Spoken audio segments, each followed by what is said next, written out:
बच्चों आज हम लोग पढ़ने जा रहे हैं मॉडर्न फिजिक्स में एक्सरे। हेडिंग डालिए x ray.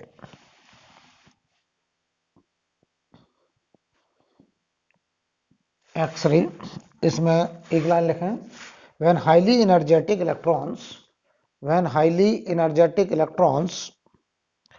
are made to strike a metal target comma करके लिखिए, इलेक्ट्रोमैग्नेटिक रेडिएशन comes out। आगे लिखें, a large part of this radiation has wavelength of order of 0.1 nanometer or 1 angstrom is called X-ray, right. तो मतलब समझना जरा, हम एक हाई एटॉमिक नंबर का मेटल टारगेट लेंगे, उस पर हम हाई एनर्जेटिक इलेक्ट्रॉन को हिट कराएंगे टारगेट पर, और हिट करने पर उस टारगेट से फोटोन का एमिशन होगा, यानी इलेक्ट्रॉन जाके मेटल से टकराएगा, फोटोन का एमिशन होगा, और वो फोटोन 1 एंगस्ट्रॉम ऑर्डर की वेवलेंथ के होते हैं, उन्हें हम लोग बोलते हैं एक्सरे। मतलब जिनका हाई एनर्जेटिक फोटॉन्स को हम लोग एक्सरे बोलते हैं, जिनका वेवलेंथ का ऑर्डर 0.1 नैनोमीटर या 1 एंगस्ट्रॉम ऑर्डर का है, राइट। तो पहले समझिए फोटो इलेक्ट्रिक इफेक्ट में क्या होता था, हम फोटोन डालते थे, इलेक्ट्रॉन निकालते थे। एक्सरे एकदम inverse of photo electric effect है। यहाँ पे हाई एनर्जेटिक इलेक्ट्रॉन जाते हैं, मेटल से टकराते हैं, और उस मेटल से लाइट का एमिशन होता है, फोटोन का एमिशन होता है। तो फोटोन वास्तव में एक्सरे फोटोन है, लाइट है। जो एंगस्ट्रॉम ऑर्डर की लाइट है उसे हम लोग बोल रहे हैं फोटॉन्स, एक्सरे बोल रहे हैं, राइट। तो कैसे इन एक्सरे का प्रोडक्शन किया जाता है पहले वो समझने, इसका एपरेटस जरा समझ लीजिए। जो एक्सरे ट्यूब होता है उसे जरा समझिए, हम डायग्राम जरा बना दें। ये एक्सरे ट्यूब है,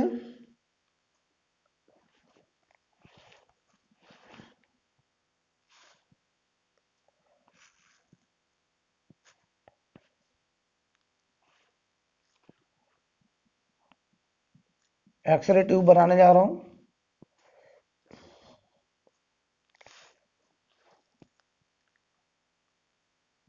जरा समझेंगे, यहां पर एक मेटल टारगेट है, हम लोग हाई एटॉमिक नंबर का टारगेट लेते हैं।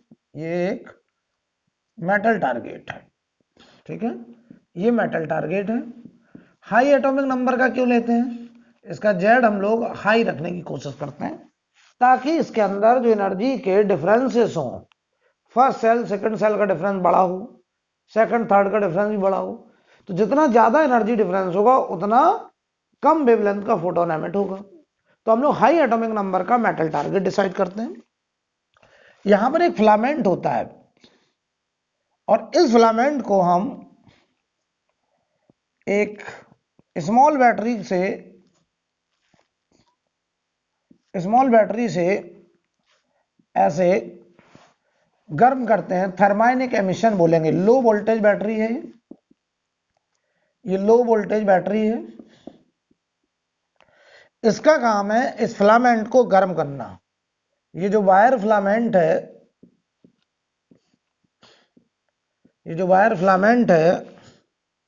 which act as cathode, इसे हम लोग कैथोड बोलते हैं। और यहां से फिलामेंट करंट आता है, और ये फिलामेंट करंट से थर्माइनिक एमिशन से फिलामेंट गर्म होता है, कैथोड गर्म होता है, और यहां से इलेक्ट्रॉन का एमिशन होता है। कहां से, फिलामेंट से। हम लोग एक्सटर्नल सर्किट में इस मेटल टारगेट और फिलामेंट के बीच में high voltage kilo volt order का, मान लो V0 किलो वोल्ट ऑर्डर का पोटेंशियल डिफरेंस क्रिएट करते हैं यहां पर ऐसे, ठीक है। किस के बीच में, फिलामेंट और मेटल टारगेट के बीच में किलो वोल्ट ऑर्डर का, तो यहां देखो प्लस, तो ये माइनस, तो हमने यहां पर प्लस से माइनस एक इलेक्ट्रिक फील्ड अप्लाई कर रखा है।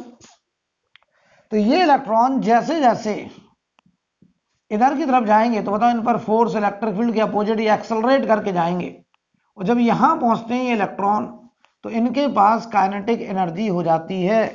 ई चार्ज है, बी नॉट वोल्ट से एक्सेलरेट कराया ई बी नॉट, इन इलेक्ट्रॉन की जो काइनेटिक एनर्जी हुई ई बी नॉट।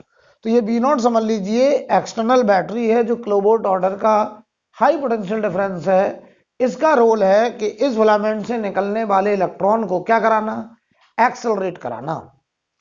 और वो इलेक्ट्रॉन जब मेटल टारगेट को हिट करने पहुंचे तो यहां पर E B naught kinetic energy से टकराए, और यहां टकराते जैसे यहां पर ये इलेक्ट्रॉन इस मेटल टारगेट से टकराए तो यहां से फोटोन का एमिशन हुआ, फोटोन का इजेक्शन हुआ, और इन्हीं फोटोन को हम लोग बोलते हैं एक्सरे। एक्सरे का प्रोडक्शन होता है। अब ये एक्सरे कैसे निकलते हैं अभी समझाते हैं कि एक्सरे कितने तरीके का होता है, सब समझाएंगे। इस ट्यूब को हम लोग बोलते हैं एक्सरे ट्यूब, एक्सरे ट्यूब, या इसी कुछ लोग कोलेस ट्यूब भी कहते हैं, कोलेस ट्यूब भी कहते हैं। एक्सरे क्यों बोला गया इन फोटोन को, क्योंकि जब इनकी खोज हुई तो इनकी प्रॉपर्टीज के बारे में पता नहीं था। तो मैथमेटिक्स में हम किसी भी अननोन वैल्यू को एक्स मानते हैं, तो इनका नाम एक्स रे रख दिया गया क्योंकि इनकी प्रॉपर्टीज अननोन थी, तो इसलिए इनका नाम एक्स रे पड़ा। अब यहां से देखिए ये इलेक्ट्रॉन जब टकराने जाते हैं, मान लो n इलेक्ट्रॉन्स पर सेकेंड यहां पे टकराने पहुंचे, तो पता इस एक्सटर्नल सर्किट में जो करंट होगी I, करंट होती चार्ज फ्लो पर सेकेंड, तो एक इलेक्ट्रॉन पे चार्ज E है और n इलेक्ट्रॉन पर सेकेंड जा रहे हैं, तो NE ये हो गया चार्ज फ्लो पर second, that is the current. ये नंबर ऑफ इलेक्ट्रॉन पर सेकेंड इनटू E, तो ये हो गया चार्ज फ्लो पर सेकेंड, ये बन गया करंट। तो एक्सटर्नल सर्किट में जो करंट हमें देखने को मिलेगी वो कितनी मिलेगी, NE के बराबर, राइट। इसे बोलते हैं हम लोग ट्यूब करंट, इसे बोलते हैं ट्यूब करंट। इस बैटरी का रोल क्या है, इलेक्ट्रॉन को एक्सेलरेट कराना। इस बैटरी का रोल क्या है, फिलामेंट को गर्म करना, थर्माइनिक एमिशन से इलेक्ट्रॉन का इजेक्शन कराना। अगर हम इस बैटरी का वोल्टेज बढ़ा दें या फिलामेंट करंट बढ़ा दें तो यहां से निकलने वाले इलेक्ट्रॉन की संख्या बढ़ जाएगी, लेकिन जो भी इलेक्ट्रॉन यहां निकल रहे हैं उनकी काइनेटिक एनर्जी जीरो है। लेकिन जब वो यहां पहुंचे तो जो kinetic energy e B naught I वो इस वोल्टेज की वजह से आई, जो वोल्टेज हमने मेटल टारगेट और फिलामेंट के बीच में लगा रखा है। यानी इस वोल्टेज का रोल है यहां इलेक्ट्रॉन को काइनेटिक एनर्जी प्रोवाइड करना, इस वोल्टेज का रोल है फिलामेंट से इलेक्ट्रॉन का इजेक्शन करना। हम अगर फिलामेंट करंट बढ़ा दें तो समझ जाइए नंबर ऑफ इलेक्ट्रॉन इजेक्टेड पर सेकंड बढ़ जाएंगे, लेकिन इलेक्ट्रॉन की काइनेटिक एनर्जी पे कोई फर्क नहीं पड़ेगा। हाँ, अगर हम ये एक्सटर्नल बैटरी किलोवोल्ट ऑर्डर का वोल्टेज बढ़ा दें तो बताइए क्या इलेक्ट्रॉन की काइनेटिक एनर्जी भी तो बढ़ जाएगी, राइट। अब समझिए जरा, यहां पर हम देखते हैं ये जब इलेक्ट्रॉन यहां टकराते हैं तो ये मेटल टारगेट गर्म होने लगता है, इसके मेल्ट होने के चांस होते हैं। तो हम लोग ऐसा मेटल टारगेट लेते हैं जिसका हाई मेल्टिंग पॉइंट हो, जिसका मेल्टिंग पॉइंट कैसा हो, high melting point, high melting point का मेटल टारगेट। तो ये गर्म होने लगता है तो हम यहां पर एक लिक्विड का, और वो लिक्विड जनरली वाटर ही होता है, लिक्विड का सर्कुलेशन करते हैं वाटर, कूलेंट की तरह यूज करेंगे water as a coolant, coolant की तरह इस्तेमाल करते हैं, जो कि यहां पे इस मेटल टारगेट को लगातार कूल करता रहता है, ठंडा करता रहता है, राइट। तो एक एक करके हम इन सारी बातों को लिखने जा रहे हैं, और इस ट्यूब को हम लोग बोलते हैं एक्सरे ट्यूब या कोलेस ट्यूब, राइट। तो एक एक करके हम बात कर रहे हैं। पहला लिखें एक्सेलरेटिंग वोल्टेज। अब ये समझाना बाकी है कि यहां से कैसे ये एक्सरे, कैसे फोटोन का एमिशन हुआ, किस प्रोसेस में हुआ। अभी तो देखो हमने क्या बोला कि इन इलेक्ट्रॉन को, इस फिलामेंट बैटरी ने इलेक्ट्रॉन को इजेक्ट करा और यहां से ज्यादा एक्सेलरेट कराया इस बैटरी ने, तो यहाँ काइनेटिक एनर्जी आ गई ई बी नॉट। अब वो यहां टकराए तो टकराने में क्या हुआ कि यहां से फोटोन क्यों निकले, तो वो अभी मैं बताना चाह रहा हूं। यहां पर हमने इस ट्यूब में एक विंडो बना रखी थी, इस विंडो से हम फोटोन का एमिशन करवाए। फोटोन है एक्सरे, तो एक एक करके हम बात कर रहे हैं एक्सेलरेटिंग वोल्टेज। पहले इसके बारे में एक लाइन लिख लीजिए, एक्सेलरेटिंग वोल्टेज के बारे में एक लाइन लिखिए। लेकिन this is a very high potential difference, यह है एक्सेलरेटिंग वोल्टेज, इसकी बात हो रही है। लेकिन this is a very high potential difference, this is very high potential difference created between the two end, created between the two end, created between the two end to accelerate the electron, to accelerate the electron, to accelerate the electron emitted from the filament, to accelerate the electron emitted from the filament, emitted from the filament। दूसरा लिखें tube current, दूसरा लिखें tube current. Tube current के बारे में लिखें, यह tube current, ये ट्यूब करंट। तो ट्यूब करंट के बारे में लिखें, if the number of electron, if the number of electron incident on target पर second, if the number of electron incident on target per second is n, then value of tube current, then value of tube current will be equal to Ne, will be equal to Ne, and power supply by voltage source, and power supply by voltage source will be, बताओ power supply क्या होता है, Q into B naught, charge flow into B naught. तो बताओ charge flow कितना है NE, तो ये हो जाएगा NE बी नॉट, यानी बताओ पावर सप्लाई होता है वास्तव में I बी नॉट, तो I की जगह NE बी नॉट यानी चार्ज फ्लो पर सेकेंड, यहां पे होना चाहिए Q B naught by time, charge flow पर सेकेंड, तो Q बाई टी होना चाहिए था, उसे I लिख दिया, तो NE B naught. Then power supply by the voltage source will be NEB naught, right? अब लिखें फिलामेंट करंट, अगला लिखें फिलामेंट करंट। एक एक का मतलब आपको क्लियर होना चाहिए किसका क्या रोल है। फिलामेंट करंट, फिलामेंट करंट में लिखें this is the current in the circuit, this is the current in the circuit which heat the filament, which heat the filament, which heat the filament responsible for emission of electron, which heat the filament responsible for emission of electron, responsible for emission of electrons। अगला लिखें target, target के बारे में लिखिए, लिखें the material on which, the material on which, the material on which fast moving electrons are incident, material on which fast moving electrons are incident, full stop वाला लिखिए, the target get heated up, the targets get heated up to large temperature, to large temperature, so it is necessary, so it is necessary that target should have, that target should have a high melting point, the target should have high melting point।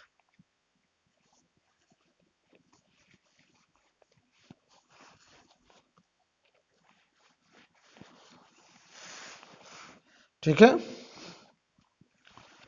अब ऐसे डालें types of x ray, types of x ray.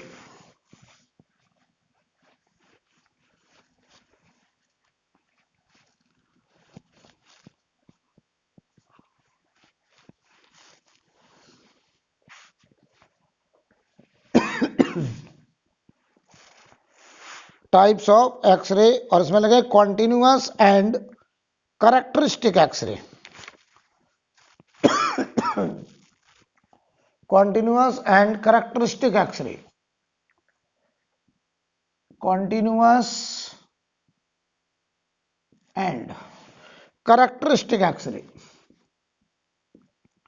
ये किस basis पे नाम रखेगा अभी समझाते हैं। Continuous and characteristic x ray, continuous and characteristic x ray. पूरी स्टोरी में तुम्हें समझाने जा रहा हूं, ध्यान देना। मैं तुमसे कहूं ये वो मेटल टारगेट है, हाई एटॉमिक नंबर का है, तो ये उसका न्यूक्लियस है प्लस जेडी चार्ज। n बराबर 1 में 2 इलेक्ट्रॉन होंगे, जिसे हम लोग बोलते हैं के सेल। के सेल में 2 इलेक्ट्रॉन होंगे, ठीक है, ये हो गया के सेल। ऐसे बताओ के के बाद आएगा एल सेल। बताओ एल सेल में भी 8 इलेक्ट्रॉन होंगे, राइट।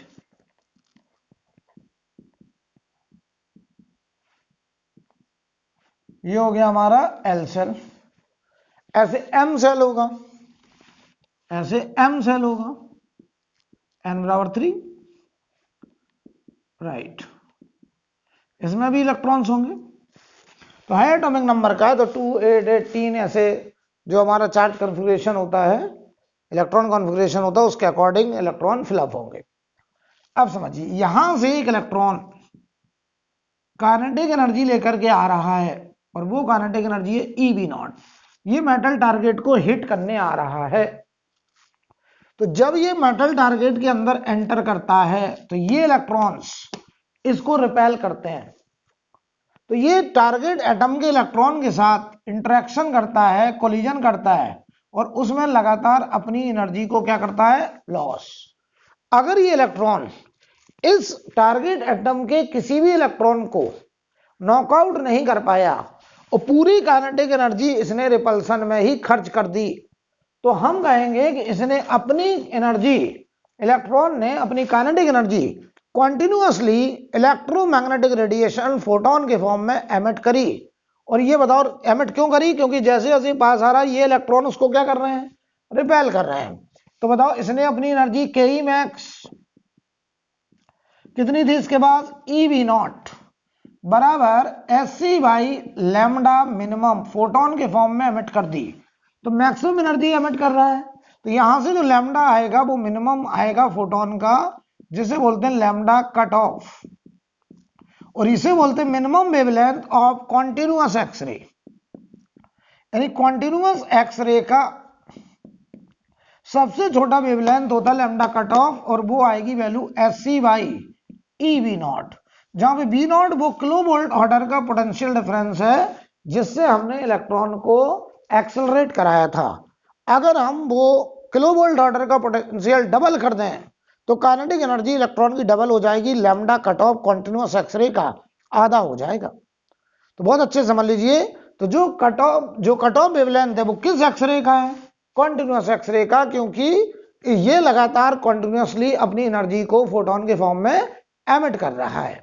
हाँ, ऐसा हो सकता है कि ये आए और अपनी काइनेटिक एनर्जी का आधा पार्ट ही फोटोन के फॉर्म में एमिट करे और आधी एनर्जी इसके बाद बची रहे वो यहां कोलिजन करे, राइट। तो हम ये कह सकते हैं कि कुछ एनर्जी फोटोन के फॉर्म में ये एमिट करे, तो बताओ इससे बड़ा वेवलेंथ का भी फोटोन वो कॉन्टिन्यूअस एक्सरे में एमिट कर सकता है। यानी कॉन्टिन्यूअस एक्सरे की वेवलेंथ की रेंज 0 से लेके इनफाइनाइट तक हो सकती है। हो सकता है बताओ वो बिल्कुल भी फोटोन के फॉर्म में एमिट ना करे, रिपल्सन में बिल्कुल भी एनर्जी लॉस ना करे। इधर उसके पास रिपल्सन में एनर्जी लॉस करने का मैक्सिमम EV0 खर्च कर सकता है, मिनिमम 0 खर्च कर सकता है। तो कॉन्टिन्यूअस एक्सरे की जो लैम्डा की रेंज आएगी, बताओ जरा, वो आएगी लैम्डा मिनिमम से इनफाइनाइट। यानी कॉन्टिन्यूअस एक्सरे की वेवलेंथ की कोई तुमसे कहे रेंज बताओ क्या होगी, तो आंसर होगा 0 से लेके इनफाइनाइट, सॉरी लैम्डा मिनिमम से लेके कहां तक, इनफाइनाइट।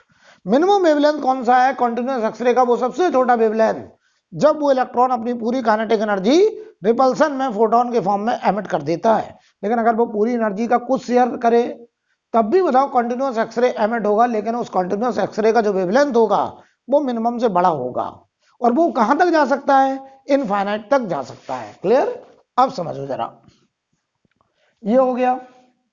अब अगर हम बात करें यहां पर कि अब देखो क्या हुआ, मान लो ऐसा हो जाए, तो बताओ कॉन्टिन्यूअस एक्सरे का मैं लिख दे रहा हूं साफ साफ, लैम्डा कॉन्टिन्यूअस एक्सरे,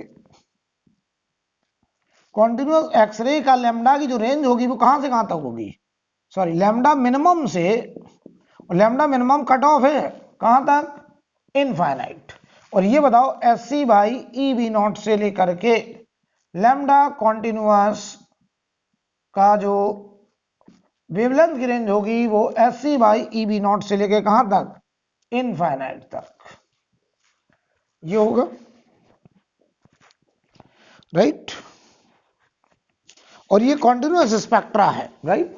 दूसरी पॉसिबिलिटी है, तो कॉन्टिन्यूस एक्सरे किसे कहते हैं, जिसमें जो एनर्जेटिक इलेक्ट्रॉन आ रहा है वो अपनी काइनेटिक एनर्जी को रिपल्सन के फॉर्म में, फोटोन के फॉर्म में एमिट कर दे। तो वहां से हम लोग कॉन्टिन्यूस एक्सरे देखते हैं, और वो कॉन्टिन्यूस एक्सरे की वेवलेंथ की रेंज मिनिमम से लेके कहां तक, इनफाइनाइट। याद करो जो एक्सेलरेटिंग वोल्टेज था अगर वो डबल कर दें तो कॉन्टिन्यूस एक्सरे का लैम्डा मिनिमम आधा हो जाएगा। क्लियर, आप समझो। अब दूसरी संभावना ये है, मैं सिर्फ कर रहा हूं, दूसरी संभावना ये है कि ये इलेक्ट्रॉन जो हिट करने आया था ये कुछ एनर्जी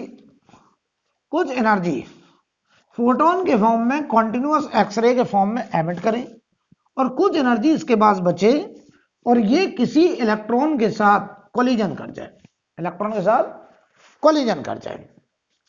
तो ये बताओ इलेक्ट्रॉन आया और इस कोलिजन के साथ, इस इलेक्ट्रॉन के साथ टकरा गया, और इस इलेक्ट्रॉन के साथ जब टकराया तो बताओ इसने कोलिजन में इस इलेक्ट्रॉन को निकलने के लिए, मान लो हम तुमसे कहें कुछ अमाउंट जूल एनर्जी या इलेक्ट्रॉन वोल्ट एनर्जी चाहिए, उतनी इसने इस इलेक्ट्रॉन को ट्रांसफर कर दी, तो ये इलेक्ट्रॉन यहां से निकला और कहां चला गया, इनफाइनाइट पे चला गया।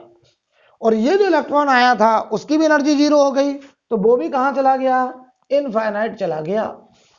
तो ये इलेक्ट्रॉन आया, मान लो यहाँ पे एनर्जी -13.6 इलेक्ट्रॉन वोल्ट है इस इलेक्ट्रॉन की, तो ये कह रहा मुझे आयनाइज होने के लिए +13.6 चाहिए। हालांकि मैं डेटा गलत बोल रहा हूँ क्योंकि यहाँ पर मोजले लो लगता है, बोर्ड्स मॉडल नहीं लगता है, लेकिन मैं फॉर एग्जांपल कहूँ कि अगर n बराबर 1 के इलेक्ट्रॉन को निकलने के लिए प्लस का 13.6 इलेक्ट्रॉन वोल्ट चाहिए, तो बताओ ये इलेक्ट्रॉन आ रहा है और ये आया और इसने मान लो 13.6 इलेक्ट्रॉन वोल्ट से दे दिया और खुद खाली हो गया, जीरो एनर्जी बची, तो वो भी इनफाइनाइट चला गया।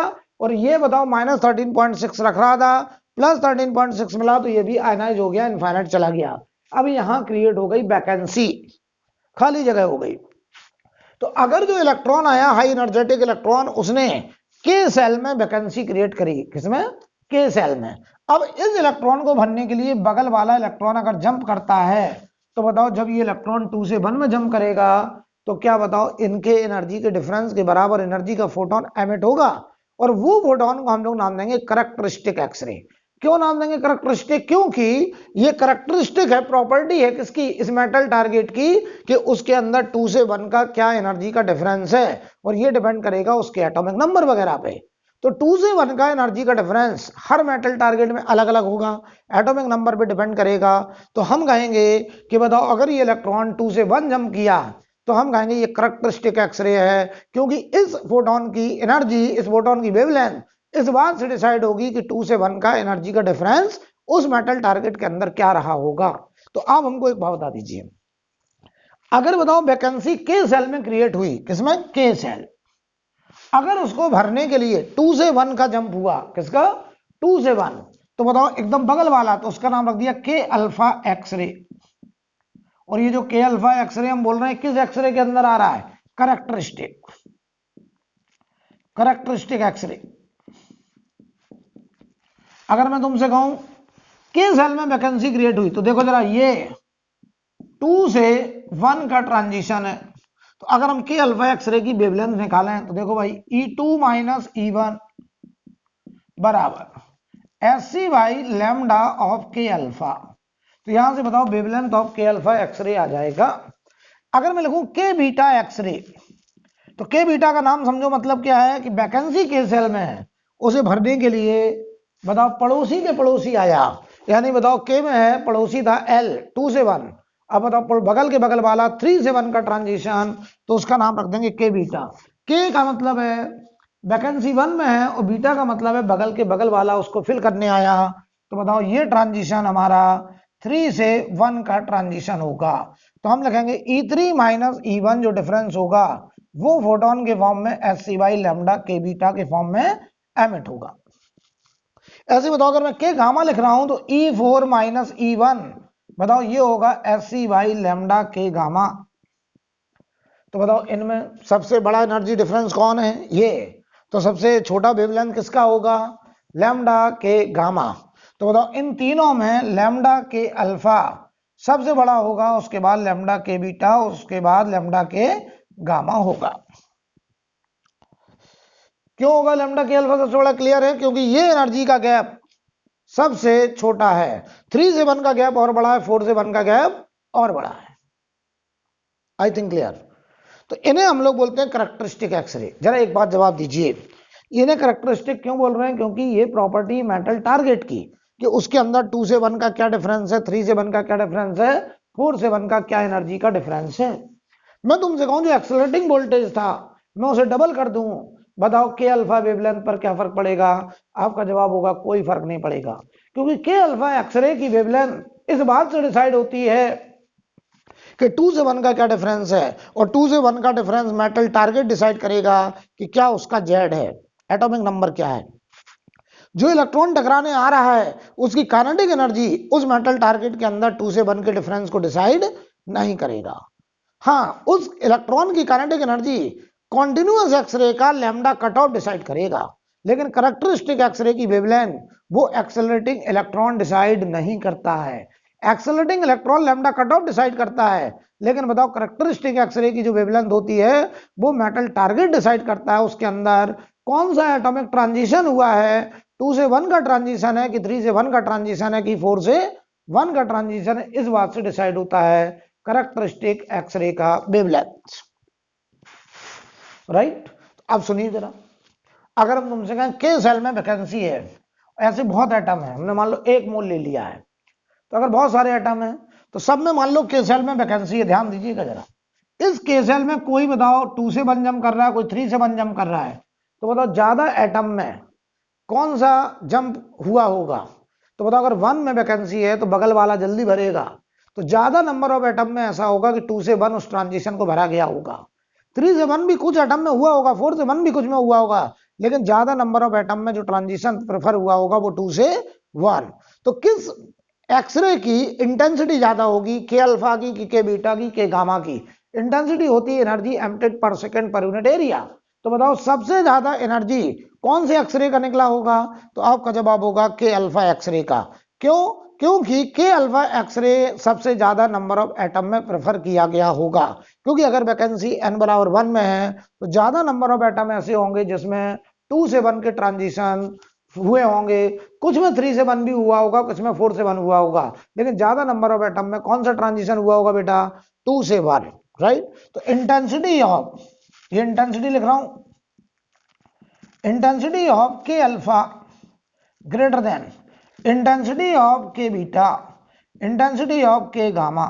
ये लॉजिक क्लियर है कैसे मैं इंटेंसिटी लिख रहा हूं? राइट।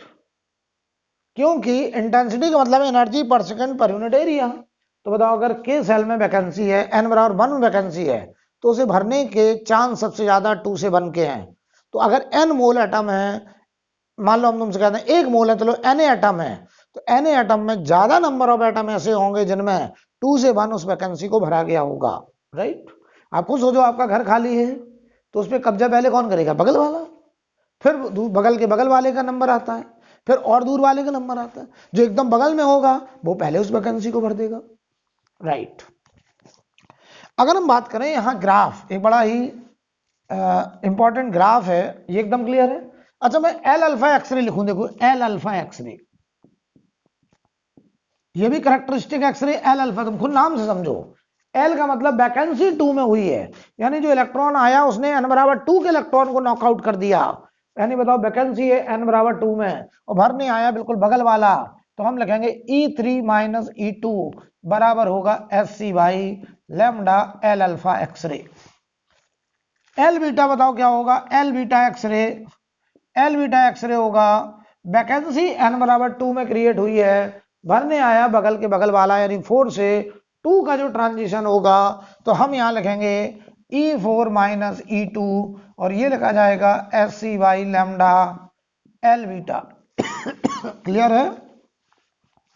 ये होगा हमारा, किस आधार पे हमने नाम रखे हैं, क्या ये एकदम क्लियर है? राइट।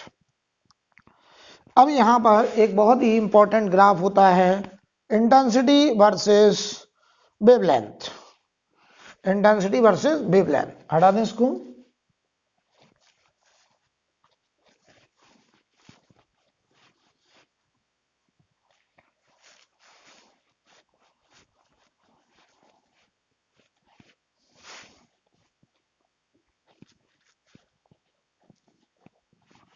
कहीं कहीं सॉफ्ट एक्सरे हार्ड एक्सरे लिखा होगा, तो soft x ray hard x ray energy basis पे नाम रखे गए कि जिस फोटोन का एनर्जी ज्यादा होगा उसे हार्डर एक्सरे कहेंगे, जिस फोटोन का एनर्जी कम होगा उन्हें हम लोग सॉफ्ट एक्सरे कहेंगे।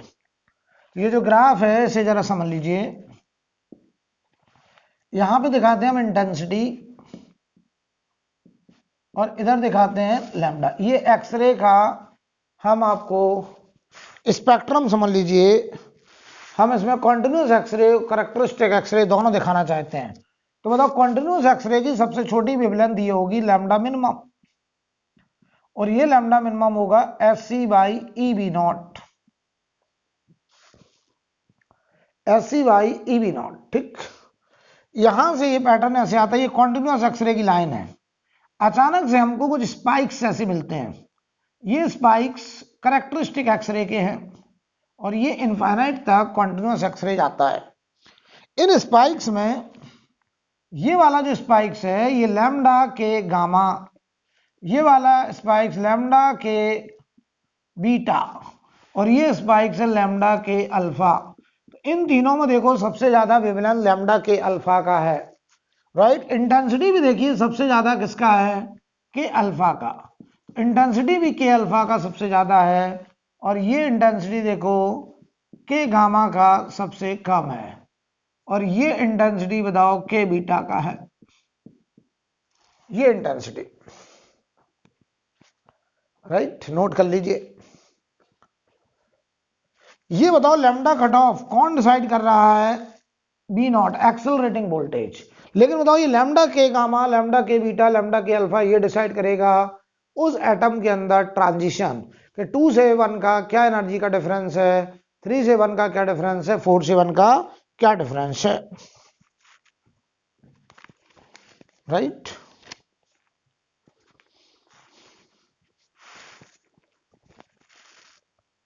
नोट करें।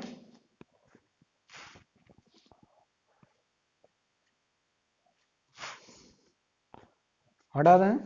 अब देखिए जरा,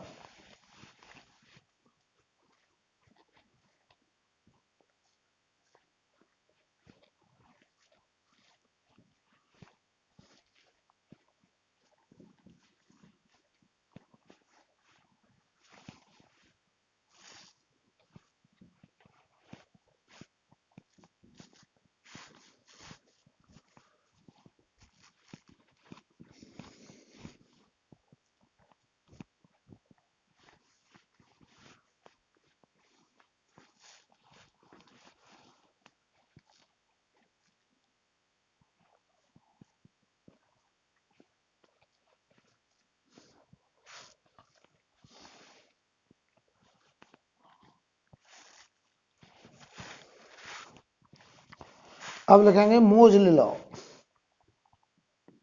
मोजले लॉ, मोजले लॉ क्या है जरा समझिए।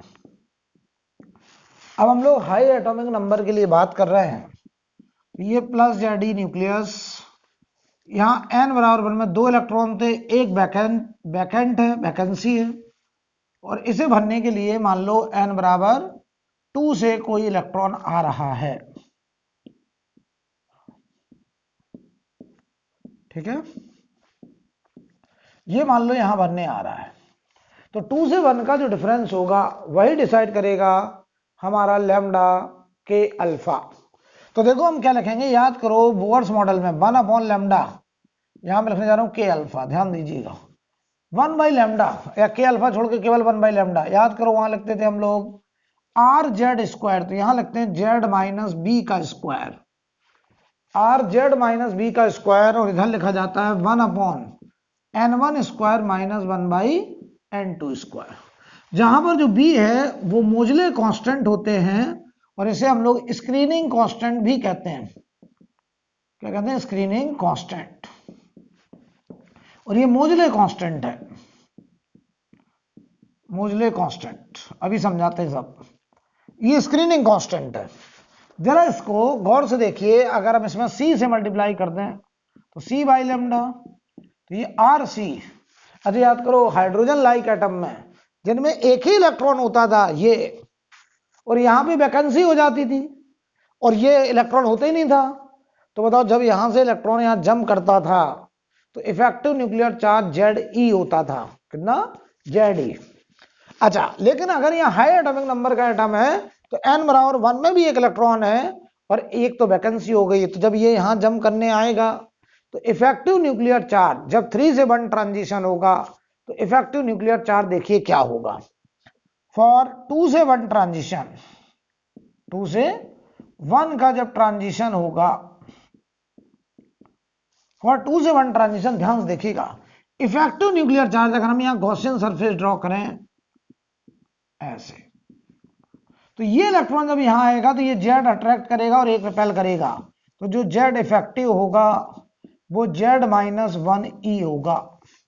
जबकि याद करो हाइड्रोजन लाइक एटम में यहां एक ही इलेक्ट्रॉन था, खाली हो गया और ये खाली है, तो जब यहां जंप करता था तो इफेक्टिव न्यूक्लियर चार्ज जेड ई होता था।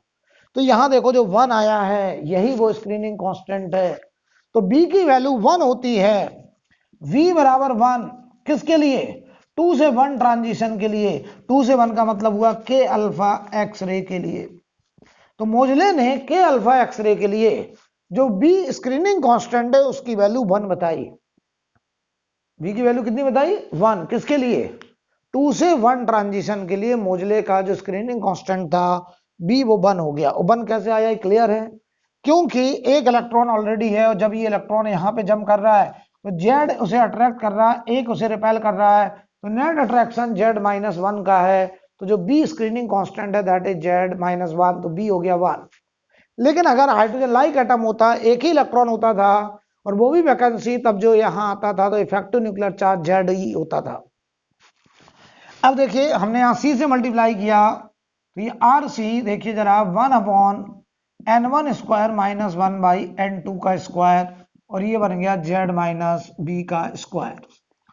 ये बताओ हमारा बन गया फ्रीक्वेंसी, ये हो गया are C 1/n1 square minus 1/n2 का स्क्वायर, ये हो गया जेड माइनस वी का स्क्वायर। रूट ले लो तो रूट न्यू बराबर रूट के अंदर R C times 1/n1 square minus 1/n2 square, और ये हो गया जेड माइनस बी।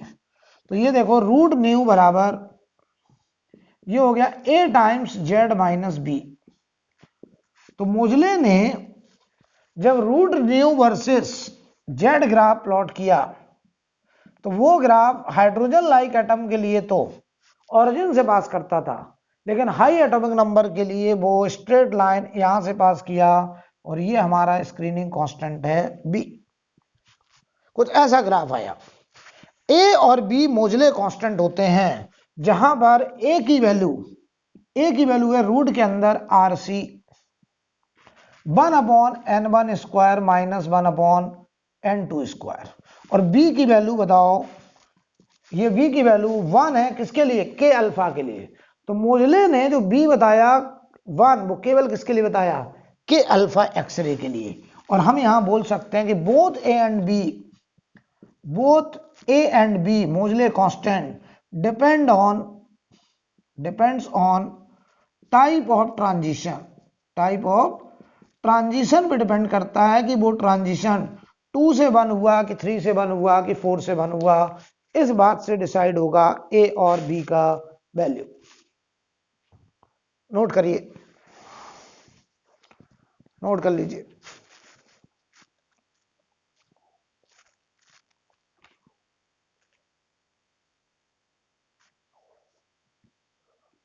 तो both A and B depends on type of transition. देखो ये जो बी है स्क्रीनिंग कांस्टेंट, वो भी इस बात से डिसाइड हो रहा कि 2 से 1 ट्रांजिशन कि 3 से 1 ट्रांजिशन। और जो ए है देखो उसमें भी N1 N2 का रोल आ रहा है, तो कहां से कहां तक का ट्रांजिशन है इस बात से भी डिसाइड होगा हमारा, इस बात से भी हमारा डिसाइड होगा ए, राइट। अब सुनिए यहां पर एक इंपॉर्टेंट बात, हमसे ऑब्जेक्ट जो याद रखना, जो बी है स्क्रीनिंग कांस्टेंट, वो के अल्फा के लिए बन है। मोजले ने केवल के के अल्फा के लिए ही स्क्रीनिंग कांस्टेंट 1 बताया था। अब देखो हमसे ऑब्जेक्टिव में कैसे सवाल करते हैं।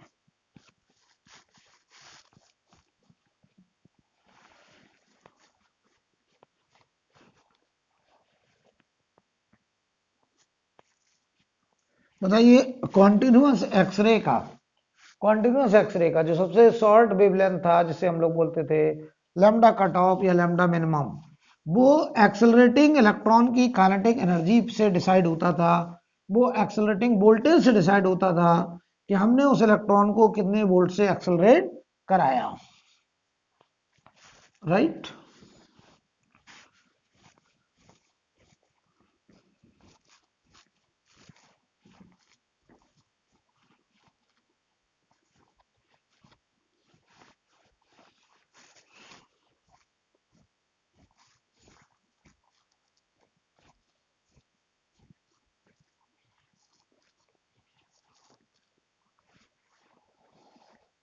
अब देखो हमसे ऑब्जेक्टिव में ऐसा कह देते हैं, कोई टारगेट है जिसका एटॉमिक नंबर 13 है, इसके के अल्फा एक्सरे का वेवलेंथ लैम्डा है, तो कहते हैं कोई एटॉमिक नंबर 11 है, इसका के अल्फा एक्सरे का लैम्डा कितना होगा, लैम्डा डैश बोल दे रहे हैं, ठीक है। ऐसे हमसे सवाल करते हैं, तो देखिए करने जा रहे हैं, कैसे करेंगे, तो 1 बाई लैम्डा बराबर R Z minus B square 1 by N1 square minus 1 by N2 square, ऐसे ही लिखेंगे, ध्यान दीजिएगा एकदम हाइड्रोजन लाइक एटम की तरह। बस यहां एक करेक्शन है, जेड माइनस बी हो गया बस स्क्रीनिंग कांस्टेंट। लेकिन अगर के अल्फा एक्सरे की बात होती है, अगर के अल्फा एक्सरे की बात होती है तो v की वैल्यू 1 होती है। तो बताओ पहले केस में 1 बाई लैम्डा बराबर आर जेड की जगह है 13, जेड कितना है 13 माइनस 1 का स्क्वायर, और ये देखो जरा 1 by 1 square minus 1 by 2 square, क्योंकि के अल्फा का मतलब है ट्रांजिशन 2 से 1 का, 2 से 1 का। अगला देखना, अगली बार 1 by lambda dash are Z minus 1, तो 11 माइनस 1 का स्क्वायर, और यहां पे भी 2 से 1 का ट्रांजिशन ही तो है, के अल्फा है, और के अल्फा है तो स्क्रीनिंग कांस्टेंट भी देखो वही 1 होगा, चाहे कोई भी एटम हो। सब में बताओ के अल्फा के लिए स्क्रीनिंग कांस्टेंट बी की वैल्यू 1 होगी, दोनों को डिवाइड कर दो, तो लैम्डा डैश अपॉन लैम्डा बराबर दिस अपॉन दिस, तो ये बना देखो 12 का स्क्वायर और नीचे बचा 110 का स्क्वायर, तो ये देखो 144 अपॉन 100, तो ये आ गया बेटा 1.44, तो देखिए लैम्डा डैश की वैल्यू आ जाएगी 1.44 लैम्डा, आंसर, ये आंसर हो जाएगा। यानी अगर z इक्वल टू 13 के अल्फा एक्सरे का वेवलेंथ लैम्डा है, तो z इक्वल टू 11 के अल्फा एक्सरे का वेवलेंथ 1.44 लैम्डा होगा, राइट। कोई प्रॉब्लम, आगे बढ़ा जाए। अब देखिए हटाने बेटा,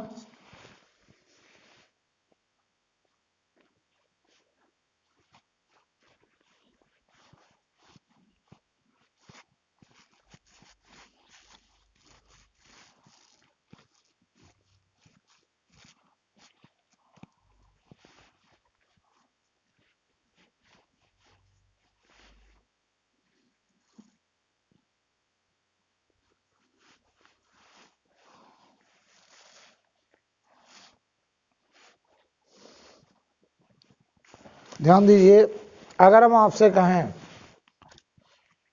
कि एडिट डालें absorption of x-ray, absorption of x ray,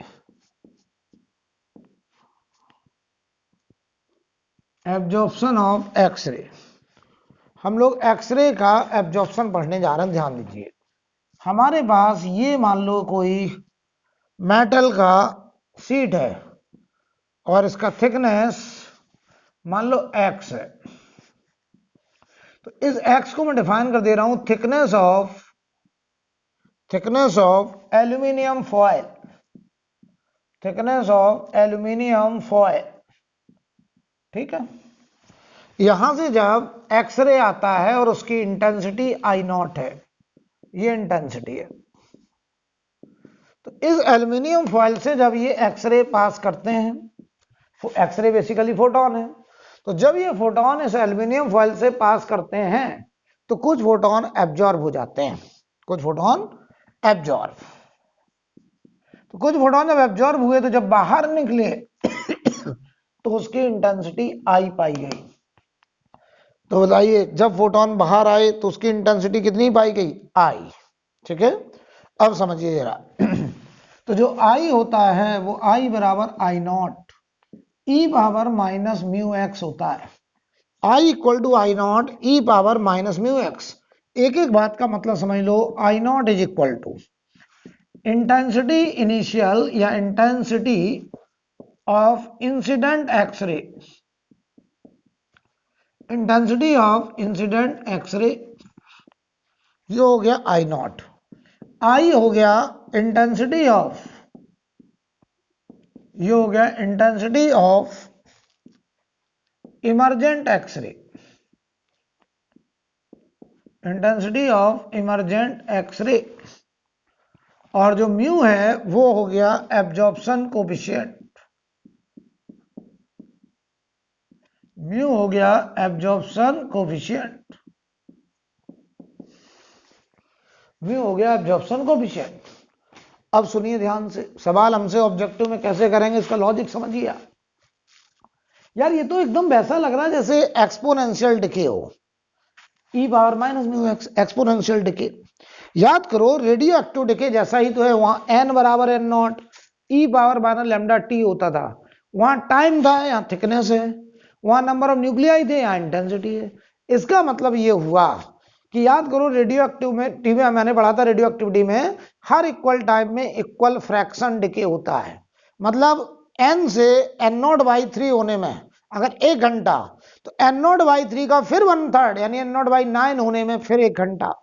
ऐसे यहां बोलेंगे हर इक्वल थिकनेस में इक्वल फ्रैक्शन इंटेंसिटी का डिके करेगा, हर इक्वल थिकनेस में इक्वल इंटेंसिटी का फ्रैक्शन डिके करेगा। मतलब समझें, मैं तुमसे कहूं ये I0 अगर था और x पार करने पर इंटेंसिटी सपोज करो ये I0/3 पाई गई, किसी एल्यूमिनियम फॉयल को जब एक्सरे पार करता है तो इंटेंसिटी मान लो 1/3 हो जाता है। मैं तुमसे ऐसे सवाल कर दूं तो मैं तुमसे कहूं बताओ ये x है, फिर अगला x आया, ध्यान देना, फिर अगला x आया, हम आपसे कहें कि यहां से जो एक्सरे एंटर किया उसकी इंटेंसिटी I0, तो जो एक्सरे यहां बाहर आएगा उसकी इंटेंसिटी बताइए। तो देखो बेटा कितना आसान, ध्यान दीजिए, x को पार करने पर इंटेंसिटी 1/3 हो रही थी, तो यहां इंटेंसिटी हुई I0/3।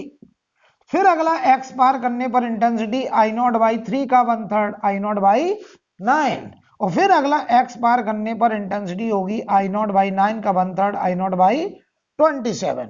यानी ये रूल बना लो कि हर इक्वल थिकनेस को पार करने में इंटेंसिटी का फ्रैक्शन इक्वल रहता है।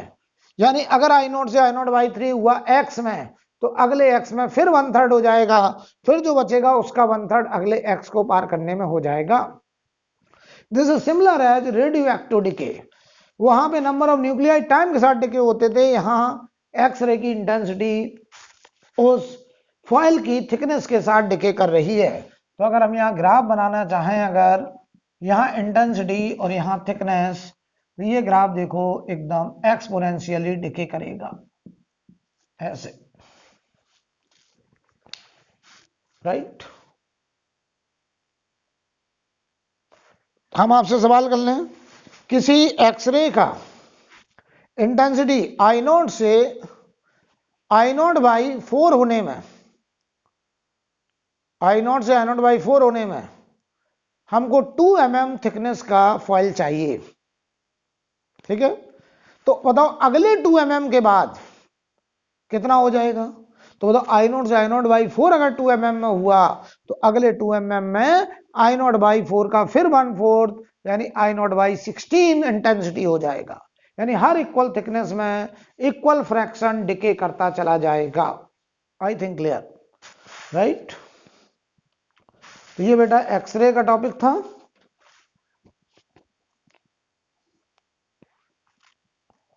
इसमें कुछ मैं ऐसे पॉइंट बोल रहा हूं, उन्हें आप ध्यान सुन लीजिए। मैं कह रहा हूं x-ray beam can be deflected. मतलब एक्सरे क्या होता है? फोटोन, फोटोन पे कोई चार्ज नहीं होता है। तो एक्सरे बीम को हम ना इलेक्ट्रिक फील्ड से डिफ्लेक्ट कर सकते हैं ना मैग्नेटिक फील्ड से डिफ्लेक्ट कर सकते हैं। जब उस पर चार्ज ही नहीं है तो x-ray beam cannot be deflected by electric field और मैग्नेटिक फील्ड, राइट। चलिए अगर हम तुमसे कहें consider a photon of continuous x-ray coming from x-ray tube, Coles tube, its energy comes from, बताओ continuous x-ray की एनर्जी कहां से आती है? तो क्या बताओ जो इलेक्ट्रॉन टकराने आता था क्या उसकी काइनेटिक एनर्जी से ही तो कंटिन्यूअस एक्सरे की एनर्जी आती थी? तो बताओ ऑप्शन में पहला पढ़ रहा हूं, the kinetic energy of the striking electron, बिल्कुल सही। क्या कंटिन्यूअस एक्सरे की जो एनर्जी होती थी वो बताइए उस इलेक्ट्रॉन की काइनेटिक एनर्जी से बनती थी कि वो कितनी काइनेटिक एनर्जी का शेयर फोटोन के फॉर्म में रिलीज कर रहा है, उससे डिसाइड होता था कंटिन्यूअस एक्सरे। अगला point, the energy of a photon of characteristic x-ray coming from comes from, बताओ कैरेक्टरिस्टिक एक्सरे की एनर्जी। तो कैरेक्टरिस्टिक एक्सरे वाला जो फोटोन होता था वो कब एमिट होता था? जब उस एटम के अंदर ट्रांजिशन होता था। मैं तुमसे कहूं के अल्फा एक्सरे की एनर्जी तो E2 माइनस E1 के बराबर होगी, के बीटा एक्सरे की एनर्जी E3 माइनस E1 से डिसाइड होगी। बताओ ये उस इलेक्ट्रॉन की काइनेटिक एनर्जी से डिसाइड होगा या एटम के अंदर ट्रांजिशन से डिसाइड होगा? तो आंसर होगा एटम के अंदर ट्रांजिशन से डिसाइड होगा। I think clear. अगला point, if the potential difference applied to the tube is doubled, बताओ ट्यूब के अक्रॉस जो पोटेंशियल डिफरेंस था जो हम लोग इलेक्ट्रॉन को एक्सेलरेट कराने के लिए रखते थे उसे डबल कर दिया, separation between the filament and the target is also double. तो सेपरेशन घटाएं बढ़ाएं उससे कोई फर्क नहीं पड़ने वाला, लेकिन अगर हमने एक्सेलरेटिंग वोल्टेज डबल कर दिया तो लैम्डा कट ऑफ बताइए आधा हो जाएगा, क्योंकि लैम्डा कट ऑफ की वैल्यू याद करो आई थी SC बाई EB नॉट, और जो लैम्डा कट ऑफ था बताओ वो कॉन्टिन्यूअस एक्सरे का सबसे छोटा वेवलेंथ था।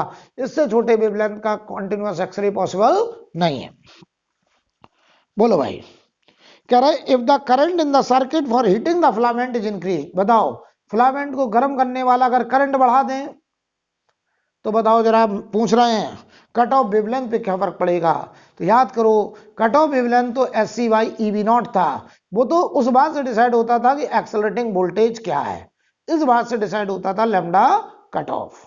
लेकिन बताओ फिलामेंट अगर करंट बढ़ाएंगे तो उससे निकलने वाले इलेक्ट्रॉन पर सेकंड बढ़ जाएंगे, लेकिन इलेक्ट्रॉन की kinetic energy filament current decide नहीं करेगा, तो कंटिन्यूअस एक्सरे की कट ऑफ वेवलेंथ भी डिसाइड नहीं करेगा। यानी अगर हम फिलामेंट करंट बढ़ाएं घटाएं इससे निकलने वाले इलेक्ट्रॉन घट बढ़ सकते हैं, लेकिन इलेक्ट्रॉन की काइनेटिक एनर्जी नहीं बदलेगी तो लैम्डा कट ऑफ भी चेंज नहीं होगा। I think clear, right. तो आगे हम लोग अब वेव ऑप्टिक्स स्टार्ट करेंगे अगली क्लास में, जिसमें हम आपको Young's double slit experiment, diffraction और पोलराइजेशन ऑफ लाइट इतना पढ़ेंगे, राइट।